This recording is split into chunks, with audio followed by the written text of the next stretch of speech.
Start the numerical 14.11 and EMF of 45 milliwatts. EMF को किससे represent करते हैं, डाटा बना लेते हैं जी. EMF किसको कहते हैं, induce EMF is equals to 45 millivolt.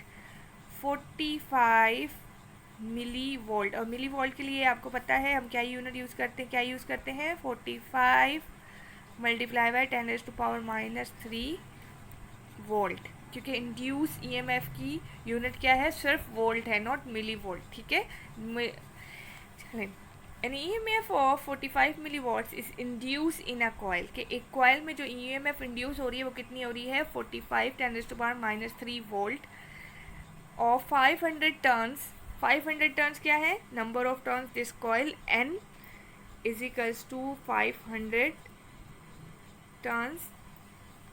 When the current in a neighboring coil change from 10 amperes to 4 ampere in a 0.2 second, तो हम पहले टाइम लिख देते हैं यहाँ पर कि टाइम कितना है, 0.2 टेकन, सॉरी मैंने टेकन लिख दिया, यहाँ पे सेकंड आएगा. और क्या कह रहे हैं कि करंट जो है वो इसमें कितना नेबरिंग कर रहा है दूसरे कॉइल के साथ, 10 to 4 एम्पेयर चेंज हो रहा है. ठीक है. तो मैं यहाँ लिख सकती, मैं डायरेक्ट यहाँ पर लिख रही हूँ. मैं पिछले न्यूमेरिकल्स में बता चुकी हूँ कि जब आपके पास दो गिवन करंट होंगे तो आपने टोटल करंट कैसे मालूम करना है, इसलिए मैं यहाँ डायरेक्ट कर रही हूँ. अगर किसी को नहीं समझ आया तो please check my previous videos.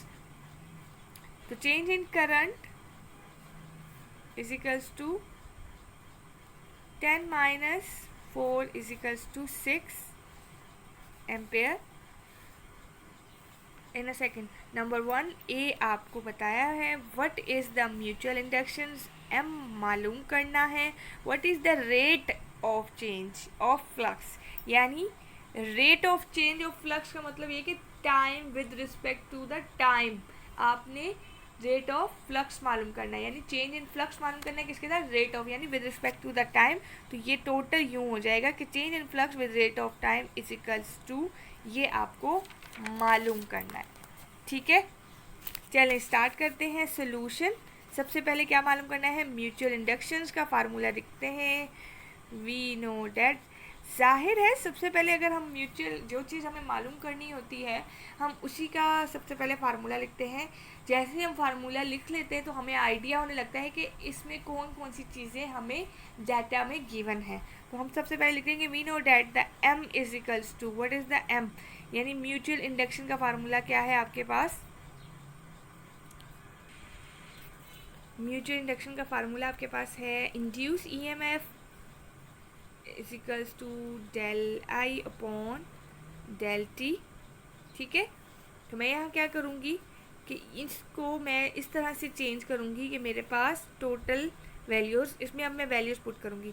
Induce EMF कितनी आई है मेरे पास,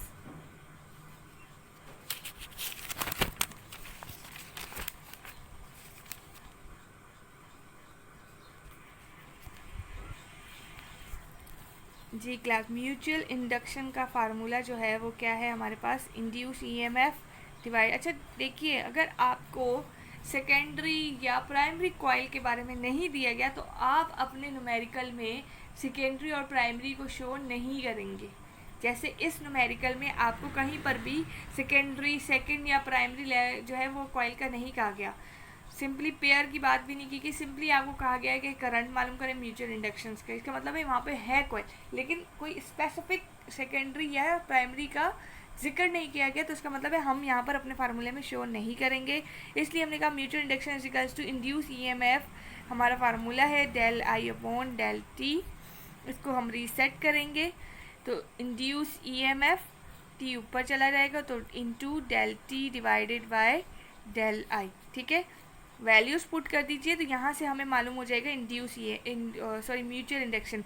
इंड्यूस EMF आपको कितना गिवन था न्यूमेरिकल में, देखिएगा कितना गिवन है आपको induce EMF, 45 multiply by 10⁻³ into del T कितना दिया हुआ है, चेंज इन टाइम कितना दिया हुआ है 0.2, और करंट कितना था आपके पास 6.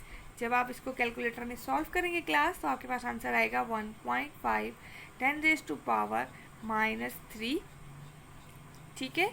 और इसके साथ यूनिट कौन सी लगेगी, हेनरी की, लेकिन मिली में होता है इसलिए हम यहाँ लिख देंगे। अगर आप चाहें तो उसको यूँ भी लिख सकते हैं 1.5 मिली हेनरी। ठीक, ये एक तो हमारा आंसर आ गया ए का। अब हम आते हैं अपने सेकंड की तरफ। सेकंड क्या है आपका, सेकंड देखिए आपको क्या मालूम करना था। पहला आपने देख लिया कि what is the mutual induction मालूम करनी थी। दूसरा क्या है, what is the rate of change of flux in the second coil, rate of change of flux in the second coil. तो हम यहाँ लिखेंगे अपने बी में कि हमें अब क्या मालूम करना है। ठीक है, हमने rate of change of flux with respect to the time किस में पढ़ा था, फैराडे लॉ में। तो हम यहाँ लिखेंगे अकॉर्डिंग टू, देखिए फैराडे लॉ हर जगह आ रहा है। जो स्टूडेंट्स बीच में से क्लासेस ले रहे हैं, वीडियोस यहाँ से ले रहे हैं, न्यूमेरिकल से स्टार्ट कर रहे हैं, उनको न्यूमेरिकल बिल्कुल समझ नहीं आएंगे जब तक कि वो प्रीवियस क्लासेस की लेक्चर्स को अटेंड नहीं करेंगे।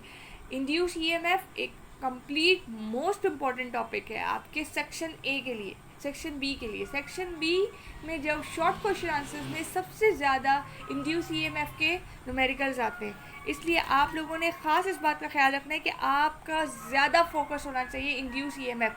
अगर वो कहते हैं ना कि इंड्यूस ईएमएफ के अगर न्यूमेरिकल नहीं किए तो फिर कुछ भी ना किया, सही है। अगर अच्छे नंबर लाने हैं तो इंड्यूस ईएमएफ के न्यूमेरिकल करने हैं। Is that clear?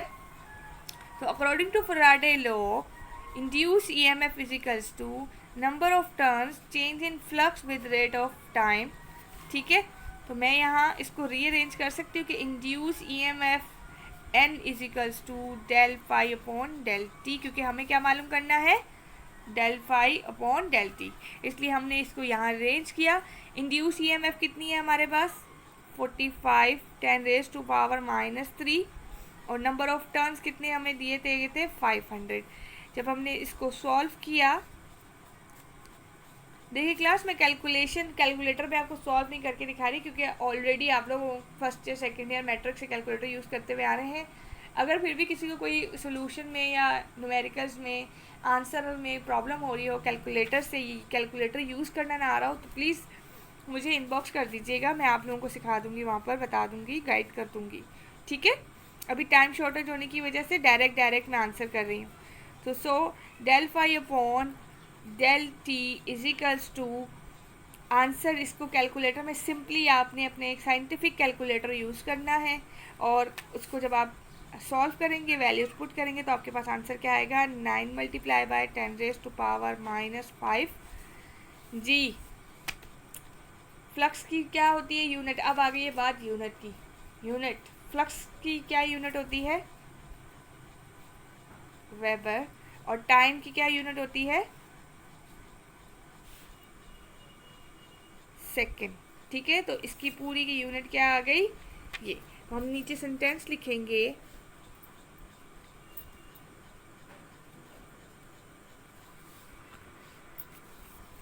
तो यहाँ आप सेंटेंस लिख सकते हैं कि the rate of change of flux through the second coil is 9 × 10⁻⁵ weber per second.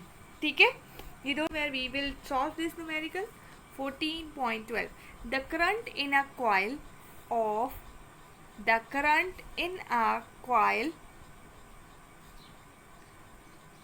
of 325 turns.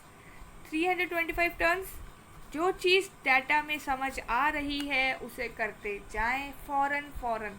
ऐसा नहीं है कि आप पूरा सवाल 10 बार पढ़ते रहें और समझ ही नहीं आ रहा, नहीं। डाटा को आराम से एक लाइन को 3 से 4 बार पढ़ें। जो चीज़ समझ आ रही है बस लिख दीजिए। वो बाद में डिसाइड करेंगे कि इसके ऊपर फार्मूला कौन सा लगेगा, इसमें कौन सी वैल्यूज़ आएंगी, या ये किस टॉपिक से रिलेट कर रहा है, ये बाद में देखेंगे। ठीक है, सबसे पहले जो चीज़ें हमें समझ आ रही हैं वो हम लिखते जाएंगे। द करंट, इसका मतलब है करंट की यूनिट क्या होती है, आई। इसका मतलब है हमें आई दिया हुआ है। The current in a coil of 325 turns कितने दिए हुए, 300 हमने लिख दिया टर्न्स के लिए। n is equals to 325 turns is change from 0 to 6.32 amperes, यानी करंट कितना है 0 to 6.3, टोटल करंट मैं मालूम कर लूँगी, ठीक है। इसलिए मैं पहले ही बता रही हूँ, ये मेथड मैंने ऑलरेडी पहले डिस्कस कर लिया है कि टोटल करंट कैसे मालूम करते हैं, वो प्लीज़ आप मेरी प्रीवियस वीडियोस में देख लीजिए। तो टोटल करंट जो आपको दिया गिवन था, यानी 0 से स्टार्ट हो रहा था और कहाँ पर जा रहा एंड हो रहा था 6.32 पर। तो I2 माइनस I1 कर देंगे तो आपके पास टोटल करंट आ जाएगा, ठीक है।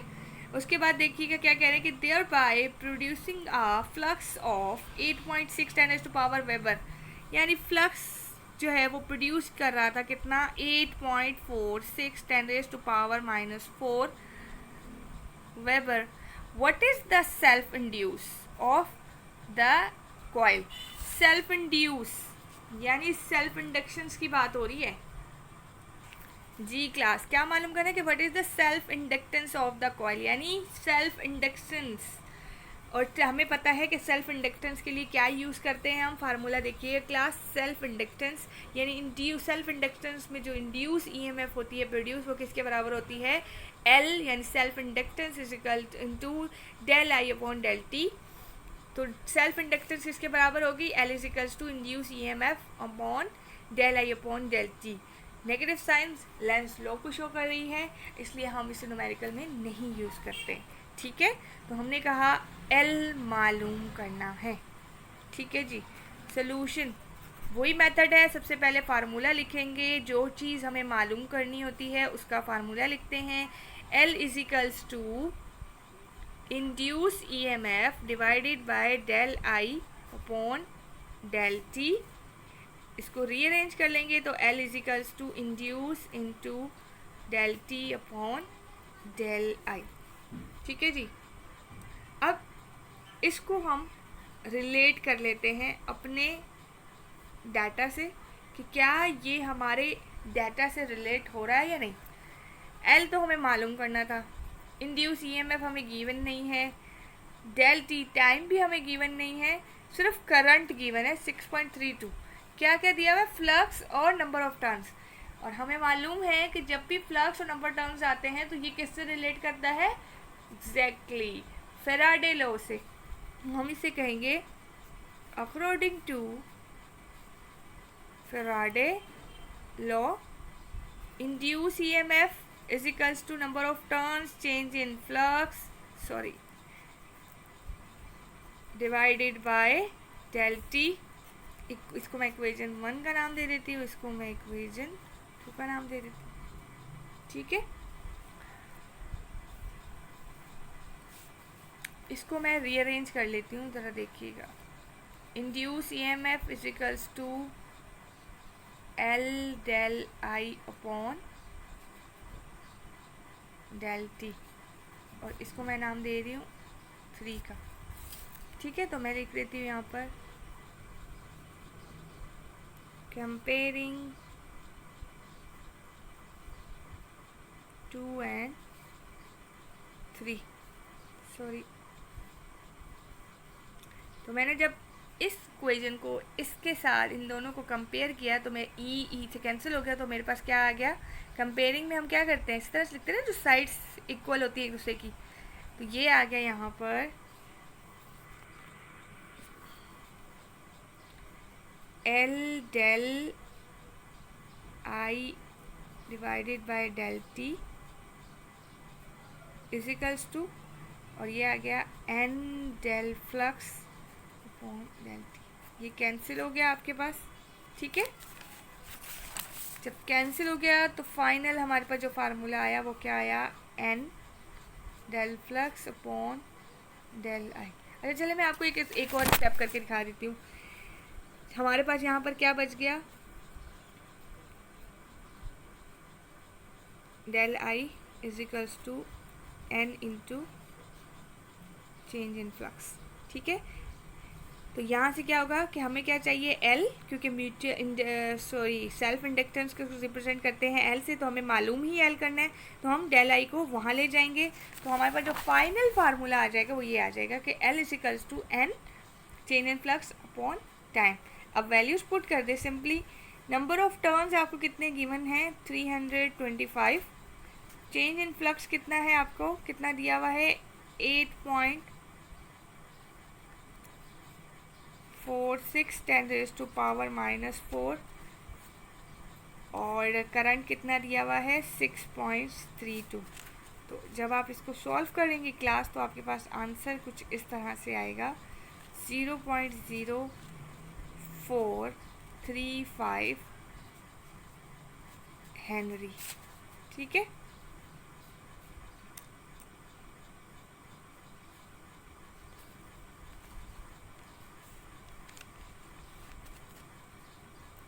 ये हो गया आपका numerical.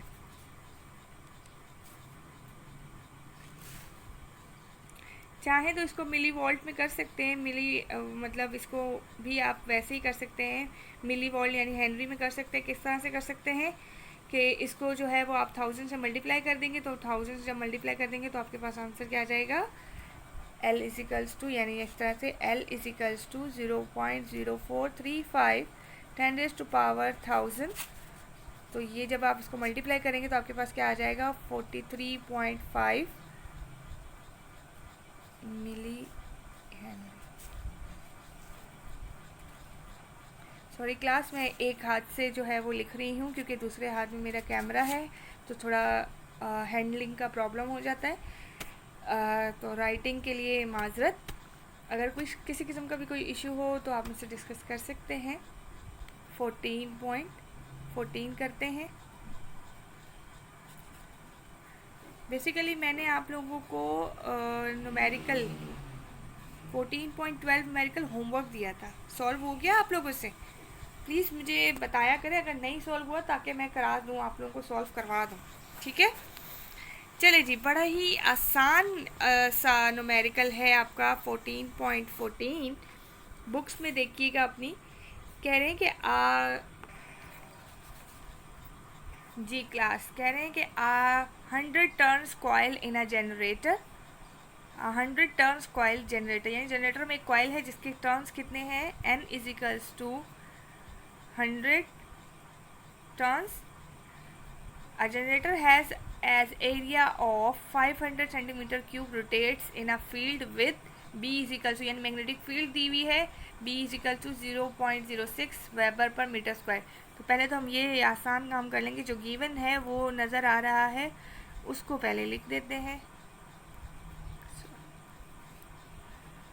Weber per metre square. और क्या दिया हुआ है, 500 एरिया दिया हुआ है, तो area is equals to 500 centimetre square. Area की यूनिट मीटर स्क्वायर होती है, तो इसलिए हम क्या करेंगे, 500 को 1000 से डिवाइड कर देंगे, तो हमारे पास क्या आ जाएगा, 5 मल्टीप्लाई बाय 10⁻⁻² मीटर स्क्वायर। ठीक है, 5 मल्टीप्लाई 10⁻⁻² मीटर स्क्वायर। ठीक है, और क्या गिवन है जी, how fast must the coil be rotate in order to generate a maximum voltage, यानी मैक्सिमम वोल्टेज जनरेटर में जो करंट इंड्यूस होता है, मैंने बताया था बेसिकली जनरेटर जो है वो क्या कर रहा होता है, एक नई इलेक्ट्रिसिटी दे रहा होता है जिसकी वजह से हमारे घर में रोशनी होती है। तो वो जो इलेक्ट्रिसिटी प्रोड्यूस हो रही है वो क्या होती है, इंड्यूस ईएमएफ। तो यहाँ क्या है हमें गिवन, मैक्सिमम इंड्यूस, मैक्सिमम की बात की इसलिए हमने यहाँ मैक्सिमम लिख दिया। मैक्सिमम इंड्यूस ईएमएफ कितनी है आपको दी हुई, 150 वोल्ट। मालूम क्या करना है, how fast must be coil, as we know that the generator के फार्मूले में क्या है, मालूम करना होता है एंगुलर स्पीड ऑफ कॉइल मालूम करनी है आपको। ठीक है, चले जी, हमें मालूम क्या करना है, एंगुलर स्पीड। और बात किसकी हो रही है, जनरेटर की, सॉरी डाटा लिख दिया, सोल्यूशन। हम we know that the formula of induce EMF, तो we know that EMF in generator is induce EMF is equals to NW, W is angular velocity। ठीक है, तो हमें क्या मालूम करना है, एंगुलर वेलोसिटी मालूम, सॉरी एंगुलर स्पीड मालूम करनी है, तो हमने यहाँ लिखा है angular speed is equals to सब कुछ वही रहेगा, इंड्यूस ईएमएफ वहाँ चली जाएगी। तो N A B divided by induce EMF, हमने फार्मूले को रीअरेंज कर लिया। चलें जी, वैल्यूज पुट कर दीजिए, जल्दी से बता दीजिए। सॉरी, मैंने जो है वो फार्मूला गलत लिख दिया था क्लास। इंड्यूस ईएमएफ बराबर है N angular speed of coil A B. तो हमें क्या मालूम करना है, ये तो ये आ गया induce EMF N A B is equals to angular speed of coil. Induce EMF कितनी है हमें गिवन है डाटा में 150, और नंबर ऑफ टर्न्स कितने दिए हुए हैं क्लास, नंबर ऑफ टर्न्स कितने दिए हुए हैं हमें 100, इसलिए हम यहाँ लिखेंगे 100 मल्टीप्लाई बाय ए। एरिया हमने कितना निकाल लिया था 5 multiply by 10⁻⁻²। B magnetic field हमें कितनी दी हुई थी 0.06, इसलिए हम यहाँ लिखेंगे 0.06। ठीक है, 150 इन सबको जब आप कैलकुलेटर में सॉल्व करेंगे तो आपकी रीडिंग आएगी 500। ठीक है, और ये आ जाएगी रेडियन पर सेकंड। रेडियन पर सेकंड क्यों, क्योंकि ये रोटेट हो रहा है ना सर्कुलर मोशन में, यानी ऐसे कॉइल में जो घूम रहा है ये स्पीड है, ये स्पीड कितनी हिल रहा है ना, कॉइल सर्कल रोटेट हो रहा है यूं यूं यूं, तो उसकी जो स्पीड थी वो ये, और एंगुलर स्पीड कितनी होती है रेडियन पर सेकंड। ठीक है, ये आपके इजी सा न्यूमेरिकल था, बहुत ही ठीक है जी। ये आपका लास्ट न्यूमेरिकल था इंड्यूस्ड ईएमएफ और जनरेटर, एसी जनरेटर से रिलेटेड। अब आपको मैं एक होमवर्क दे रही हूँ कि आपने एक काम करना है, आपके 5 ईयर में जितने भी इंड्यूस्ड ईएमएफ के न्यूमेरिकल्स हैं उनको आपने सॉल्व करना है, और उसमें जो भी प्रॉब्लम होगी वो मुझसे डिस्कस करनी है। अगर आप अभी उनको सॉल्व नहीं करेंगे ना सेकेंड ईयर, तो याद रखिएगा आप लोगों को सॉल्व नहीं होंगे। आप लोग रिस्पॉन्स भी इतना स्लो देते हैं, इतना कम देते हैं। अगर आप लोगों की तरफ से रिस्पॉन्स आएगा तो हम और ज़्यादा अच्छे से पैशनेट होकर आप लोगों को पढ़ाएंगे। इसलिए प्लीज़ फोकस करें, इस बात पर मत रहें कि यार जून है, कोरोना वायरस की वजह से एग्ज़ाम्स नहीं होंगे, लेकिन एग्ज़ाम्स होंगे, डेफिनेटली होंगे। याद रखिएगा, कुछ भी करके लेकिन एग्ज़ाम होंगे आप लोगों के। ठीक है, अपना ख्याल रखिएगा। इंशाल्लाह कल इस चैप्टर का लास्ट टॉपिक है ट्रांसफार्मर, वो स्टार्ट करेंगे। अपना ख्याल रखिएगा। अल्लाह हाफिज़।